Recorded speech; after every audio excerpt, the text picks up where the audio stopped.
trucks are the biggest segment in Canada, but not all pickup trucks are the biggest. And we've got two midsize here. Elliot, what do we got? Here we've got the Toyota Tacoma TRD Pro and the Nissan Frontier Pro-4X. Both are 4x4 midsize pickups with double cabs. Now the Frontier is all new for 2022, and the Tacoma, well, it's been around forever, and it leads the segment in sales. We're going to be looking at a number of things, and we're going to take everything into account and come up with the truck that we think is the winner. And I think to do that, we first have to get in and drive them. Let's start with the Tacoma. So, here we go. What do you think? The nostalgist in me is a big fan of the Tacoma. This here is a very well-known, well-regarded, proven platform. It's got 3 pedals, as I enjoy. It's solidly built. It's a handsome package. You know, it's funny. We heard from a couple of people that pulled up in Tacomas. One man, he said he had 300,000 on his. Another fellow said that he had one that had 200,000. So reliability is obviously not an issue with these vehicles. There is a reason that the Tacoma has developed or acquired the cult status that it has. The Tacoma that we're in right now is 52,760. And if you move up to the 22, then you're going to add another 2,470 to that. The Frontier, as we have it, is $49,798. In the Frontier, we have a 3.8 liter V6 that makes 310 horsepower and 281 foot-pounds of torque. And that's more power than in the Tacoma. It has a 3.5 liter V6, 278 horsepower, and 265 foot-pounds of torque. Fuel-wise, neither one of them is really what I would call an energy saver. The auto in this is approximately $4,000 over the manual. It's a steep upgrade, and that pushes it even farther from a competitive price point to the Frontier. But I would argue that the manual is a joy. It keeps things simple, classic, and tractor-like, as off-road enthusiasts will like. And it's a good, solid manual. It's clearly defined gates. It's nicely sprung. I really enjoy this. It's a truck. I do like that. It's firm, but it's not uncomfortable. Control inputs feel as you would expect of a mid-size pickup, albeit still slightly more analog than something like, say, the Ford Ranger. But again, we're back to it's a truck. It's got that old school feel about it, and that's not a bad thing. And the truck segment does not move nearly as rapidly or aggressively as others like the crossover segment. So it's totally fine that this still is as it is. When we get in the Frontier, we'll discuss similar, that it is very much an old truck with some new skin. As far as capacity goes, the Toyota takes towing at 6,400 pounds. In the Frontier, you get 6,260. Both of them not bad, but we have to give that to the Tacoma. As far as payload goes, you get more in the Frontier, 1,230 versus 1,133 in the Toyota.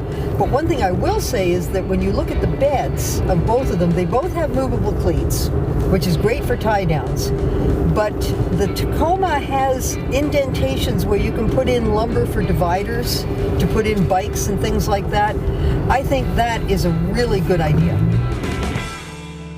Now, the one thing that I really don't like about it is the seating position. In order to get that ground clearance, Toyota puts the floor up quite high, and then to get that headroom, puts the seat down. And it now has a power seat. A power seat is available, and we have it on this. Even with that, I cannot find a good seating position. Every time my leg is so far straight out that it gets cramped.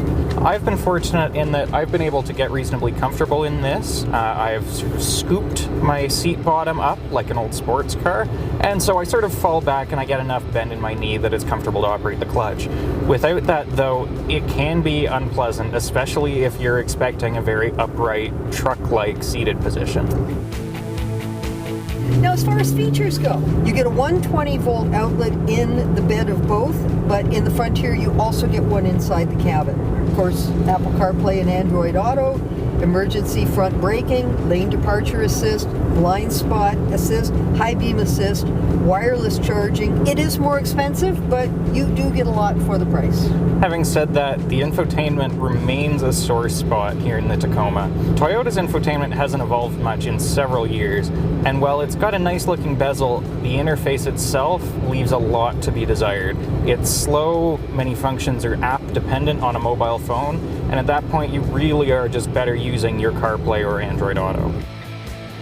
We've driven this off-road. We're not crawling over rocks the way you would in something like a Jeep Gladiator. And under the circumstances, I'm happy with the way it performs.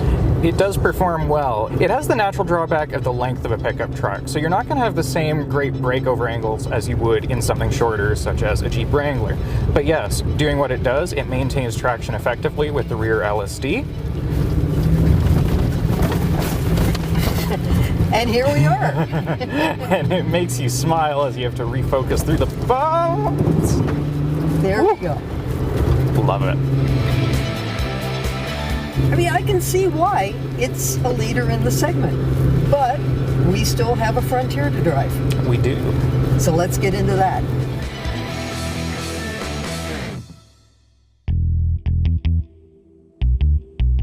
This feels like you probably expect a truck to feel. The seating position is the big thing for me as far as the Frontier over the Tacoma. This one, it's still not the absolute most comfortable seat in the industry, but it's upright. My knee has a bend in it. It's far more comfortable. The Frontier steering column tilts but does not telescope. If you're a taller driver, like one of our colleagues, you may end up finding it quite a physical pain to drive. The person that you're talking about, he's, I think, 6'5". I'm fine with it. It's still comfortable enough for me, but I can already start to feel where it could become sore on long hauls. It depends on the person, and it's just, you're gonna have to get in it and see.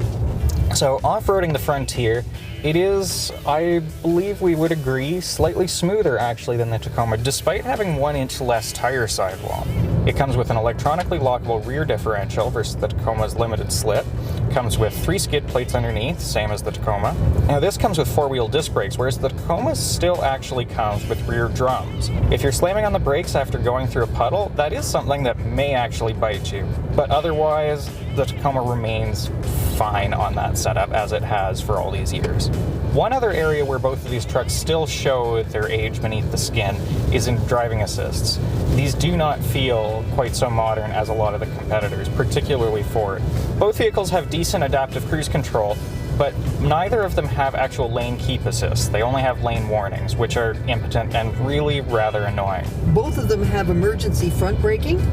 The Frontier has emergency rear braking as well. Creature comforts in here include a heated steering wheel, which is a surprising omission from the Toyota. We've also got a larger 9-inch touchscreen with a far more modern infotainment system. It's sleeker, more responsive, and feels significantly better to use. It's still not great, as very few such systems are, but it's a market improvement. So overall, as far as on-road driving goes, they're both good. I think there's just a little bit more of a smooth ride in the Frontier. The Frontier definitely is the smoother, the more pleasant, the easier to get in and out of, the easier to cruise in at speed, the nicer to listen to music in. It really has so much on the Tacoma. When you talk about the Tacoma, you're talking about a truck that almost has a cult following the way that Jeep does. Why is that? Is it just because it's been around for so long? It works really well. That many people can't be wrong. Personally, as much as I'm recognizing that the Frontier is in many ways a better buy and certainly a better value, I'm still very much drawn to that old world charm of the Taco. Well, I think what we have to do is get out and make a decision.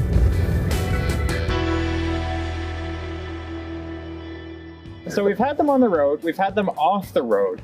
Where do these two trucks leave us? We got to look at the objective stuff and the subjective stuff. The Tacoma is more expensive. The Frontier has more power. We both liked the way that it drove on-road. We agreed that they were very close off-road. For me, if I was putting my money out for them, I have to give it to the Frontier for that seating position because I'm going to be behind the wheel.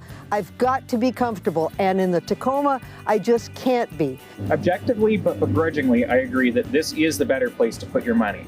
Having said that, the Tacoma has a charm that the Frontier just doesn't match for me. It's the truck we know and love for good reason, but ultimately, my brain goes with the Frontier, my heart lies with the Tacoma. So as far as heart and soul goes, you pick the Tacoma, I pick the Frontier, but for the purpose of our comparison, our winner is the Nissan Frontier. I have to agree. So for Driving.ca, I'm Jill McIntosh. And I'm Elliot Alden. And for more reviews and news about pickups and more, be sure to visit us on Instagram and Twitter.